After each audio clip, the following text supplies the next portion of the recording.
السلام عليكم ورحمة الله وبركاته. السلام عليكم نجر جرت والماء ومقالي واني في جاكاري وين إذا الدنيا أردت ترقمتني بقينا قال هذا ربي ساعتين ملتين عن سنجيش نجت عنا ذا كوت الحمد لله قالت ربي أنا تموت بإله ورتموت بفماتي تأتن هدو تكجلت وما سنجر أول هارا جنا قرتشانا لك يا رفتن كوت أنا تدبر لما سبسكرايب لايك كتشون ما تيجي يتعاس نجر أول ما تيجي يتعانا مو هدو تكجلت وما لايك يروحون ده تعاش نجرا أوبليين كيا ولا جتجبسنو وان بينورا ولا برسينو ولا لرا ولا غافنو إيش نجرا أوبليين كيا فيديو نر قبل سني ديارة فيديو نر قبل سني ديارة واي متى كنام فيروس أو كناني فوري في أكاسمو ديب أملي أكاداكو تأي هرتشيني تأي متى كنا كيستي أرجمو صار سنيف قبل ديارة جتشودا akkuma beekamu obboleettii kiyya takka gaaffii gaafate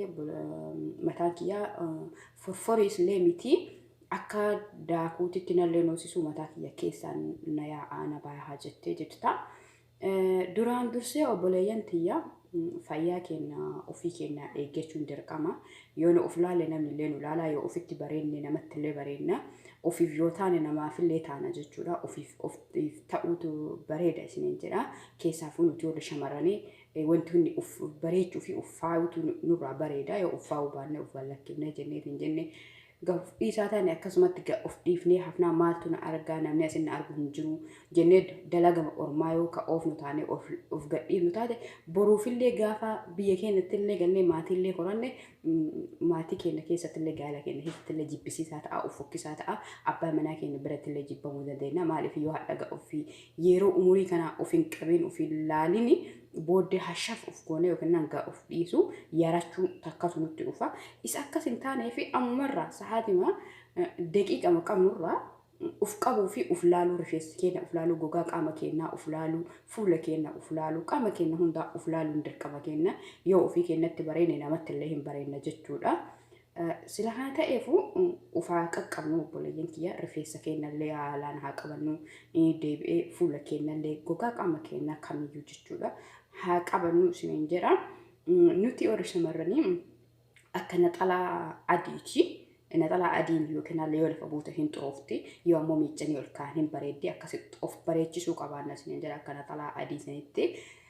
Ammallee obboleeyyan kiyyaa warri rifeensa keessan qalamii dibattanii yookiin bifa qayyaruuf jettanii qalamii dibattanii qalamii rifeensa keessan isinirraa kukkutee jedhe ofirraa dhaabaa bilis qalamii hedduu bifa isaa bareechisa isaa argitan malee hedduu isaa mataa keessan balleessa hedduu buqqee mataa keessanii balleessa maaliif keemikaala waan qabuuf wanta keemikaala irraa hojjetame waan ta'eef hedduu mataa keenya miidhaa fida. Ammallee paarmii namni wallaalee hin jiru.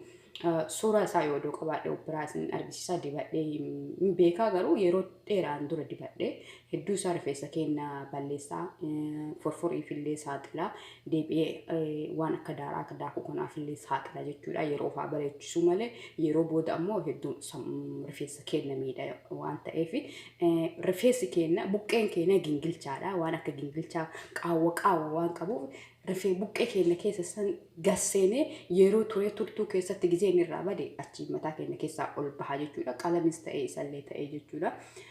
Islama kana ta'eefu akkamitti forforii fi waan mataa keessaan daaraa fakkaatee nu waliyaa osoo balleessina akka jedhu qabadhee isinii dhiyaate ammallee deebi'ee bishaan biyya ormaa kun hedduu isaa soo'idda waan qabuuf soo'idda waan baadhatee ta'ee fi keemikaalli itti naqama kilooriin itti naqama deebi'ee innillee sooqidda waan ta'eef sababa kanaaf mataan keenya akka daaraatiin nurraa ol buunisuu danda'a. Ammas addeen irraa jechuudha. Addeen irraa waa dibachuu dhabuu irraa mataan keenya akkasitti ol ni ta'a jechuudha. Ammas miicaa baay'isuu hin qabaannu. Maaliif fakkeenyaaf warri firii jirtan warra abbaa manaa hin qabne dirqama guyyaa hunda isin miiccisiisuu isin hin barbaachisu.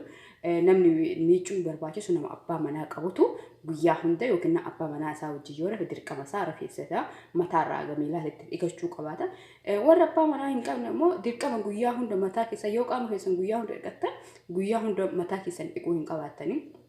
yoo isinii danda'ame torbaan keessa odoo al takka qofa dhiqattanii bareeda jedhaan akka iyyatti yoo lakkisanii miti jettan yeroo qorraa kana torbaan keessa al tokko yoo dhiqattan bareeda gizee ho'aamu torbaan keessa gizee lama yoo dhiqattan guyyaa sadii yoo dhiqattan irra bareeda ta'a. Gizee dhiqxanis ammas mataa keenya akkanatti hooqurraa of qusachuudha. Akkana masaaja godhuudha harka keenya keessa nadhee masaaja godhuu qabaanna. Ammallee gizee filachuuf taanu dursinee harka keenya akkana keessa nadhee filuu qabaanna jechuudha. Mataa keenya qilleessa dachuu qabaanna. Amma sa'aatii hirribaatiif gara gilaasii keenyaatti galle irraa shaarbii uffataa olisa irraa hinnee harkuma keenyaan akka nama filuutitti masaaja godhuu qabaanna. Maaliif dhiigni ititee yookiin dhiigni ititaan mataa keenya keessa jiru akka rifeensa buqqee keenya keessa tamsa'u taasisuun dirqama keenya isin jira obboleeyyan tiyya. Amma itti aansuuni forforii akkamitti balleessinaa jedhan kun asiira leemmunaati. Asiira leemmunaa qabadhee dhufe kun akkuma argitan kun asiira leemmunaati jechuudha. Kun ammoo loomii gimmaasha akkanumatti yoo ammoo asiira kana finnee warra forforii qabuuf jechuudha. Kuni asiira kana finnee wanta akka guxuna wayiitiin jechuudha. Fuudhaa wanti hin jiramti isaan goonee isa kanatti finnee jechuudha. Rifeensa keenya addaan qoonnee akkana itti riguu qabaanna buqqee keenya jechuudha. Rifeensa goonni otoo hin taane saraataa odoo hin taane buqqee keenya keessa addaan qoodaa akkuma qoodaa akkana finnee riguu qabaanna jechuudha. Rinnee waliin geenne isa kana dibannee yoo geessine jenne masaaja godhuu qabaanna harka keenya asirratti masaaja godhuu qabaanna. Yoo asiira hin goonu jenne loomii kana tokko finnee gimmaasha isaa addaan baasne ammas loomii kana garuu loomii balleessuun barbaadu harka keenyatti dibee jechuudha. Loomii kana finnee harka keenyatti rifeensa keenya addaan qoodaa akkana asirratti goonee rinnee waliin geenne daqiiqaa 5 haga daqiiqaa 10 fi haga 15 iddootti masaaja sirriitti goonee akka sa'a tokko ofirraa tursiifnee ofirraa dhiquu qabaanna. Kanallee hin goonu yoo jettan kinooti shaamboo kana jechuudha. Shaamboodha. Minoo shaamboo kun isinitti mul'ata. Kaartoona isaa keessaa baafameera. Kaartoona isaallee isinii kaa'a jechuudha booddee isaa. Shaamboo kana yoo argitan lippitti jedha shaamboodha. Shaamboon kun wanti tajaajiluuf forforii balleessaa deebi'eetiin rifeensa mataa keenya akka daaraan keessaa oyyaa usaan illee balleessaa deebi'ee shaamboon kun hin jiraan illee hin balleessa jechuudha. Mataa keenya sirriitti qulqulleessaa ofii kiyyaa waan dibadhee fayyadame kuni lammata jechuudha. Tokko dura dhumatee jira. Dhumatee kun lammata bitame jechuudha. Bakki isin argamtan faarmaasii kamirraayyuu sandaliyaa kamirraayyuu hin argattan jechuudha. Sandaliyaa kamirraayyuu argama. Bitattanii itti fayyadamuu dandeettanii isin jedha karaa kana. Ammallee rifeensa keenya wanti dibachuu qabaannu zayitii daawee aamnaan hin ajaaya haa ajaa'u malee rifeensa keenyaaf hedduu baay'ee gaariidha.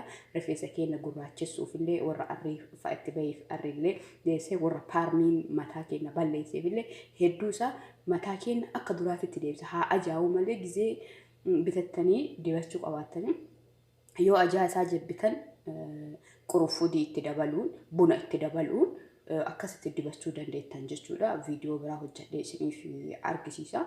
Akkuma argitan viidiyoo duraa irratti qibaatii daabee amnaa gallakkisee jira argitanii jirtanii an ofii kiyyaa waa itti fayyadamu ajaa'ibaa ta'e dhimma isaati.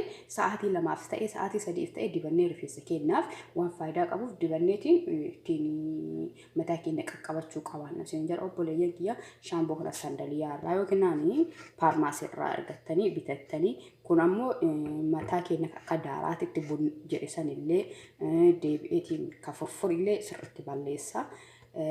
Isa kana gizee dhiqattan shaamboo biraatiin dhiqattanii beekaa. Isuma kana bichaan guyyaa 3 ittiin dhiqattan jechuudha. Torbaan keessa gizee 2 guyyaa 3 jechuudha. Guyyaa 3 addaan tursiisa ittiin dhiqattan haga inni isinirraa badee isin dhiisutti jechuudha. Gizee kana itti dibdanii ala xuula bishaaniin hin dhiqattanii masaaja gootan itti dibdanii jechuudha. Shaamboo kana itti dibdanii yoo jettan masaaja mataa keenya gootan daqiiqaa 10 hanga 15 irra tursiiftanii daftanii ala xuula hin dhiqattan jechuudha. Ammas rifeensa buqqee keenya akkanatti hooquu irraa of haa qusannu. Yoo akkana ufoonne buqqee keenya adii jechuudha gogaa keenya adii ofirraa kaasaarra sababa saniin kan ka'e wanti akka daaraa mataa keenya keessaan buusaa yoo filannu filaa irratti gajjiga yoo filannu ammas uffata keenya irratti gajjiga mataa keenya hooqurraa afaa qusannu hattaa yoo sinoosise hinooqinaa jechuudha yoo sinoosise masaaja godhaa harka keessa galcha akkana masaaja godhaa jechuudha yoo sin waan hoosisu ta'e haqeesha keenya itti nannee kanatti hooqur akkana masaaja godhuudha akkasitti ciccita irraallee buqqa'iinsa irraallee waa hedduurraallee isinii dandamata aan ofii kiyyaa waan itti dalagee fayyadame isiniin jechuu gootee obboleeyyan tiyyaa wanta ofii kiyyaatti fayyadamee hin argine isiniif hin dhiyeessu isin miidhuu isin barbaadu isiniin jedha. Videoon tii asumatti gabaabatti haga dhumaa dhageeffadhaa waan dhageeffattaniif galatoomaa chaanaala kee subscribe like godhaa isiniin jedha aga viidiyoo biraatiin walitti deemnu ijoollee gaafii gaafattan gaafii biraatiin aga viidiyoo biraa hojjedhee isinii deebi'u warra mataan keenya arrii nu baasee arrii akkam goona ka jettan arrin umurii illee bahuu dandeetti umurii alaallee bahuu dandeetti isas akkam akka goone mataa gurraachatti akka deebifnu isiniif dhiyaadha ammas alwaan yookiin bifa mataa keenya akkamitti akka karaa salphaan jijjiirru odoo qalamii hin dibanne odoo waan keemikaala qabu hin dibanne waan mana keessa jiru hin dibanne akkam loon isaa jijjiirra ka jedhu viidiyoo biraatiin walitti deebina isiniin jedha chaanaala kee please subscribe godha yoo isin subscribe gootanii jajjabeessitan waa hedduu irraa baranna rifeensa irraallee ta'ee fuula irraallee ta'ee wanta biraallee barumsa biraa irraallee waa hedduu isin barsiisa isiniin jedha obboleeyyan kiyya viidiyoo kiyya hanga dhumaa dhageeffadha waan dhageeffattaniif galatooma amaanillah.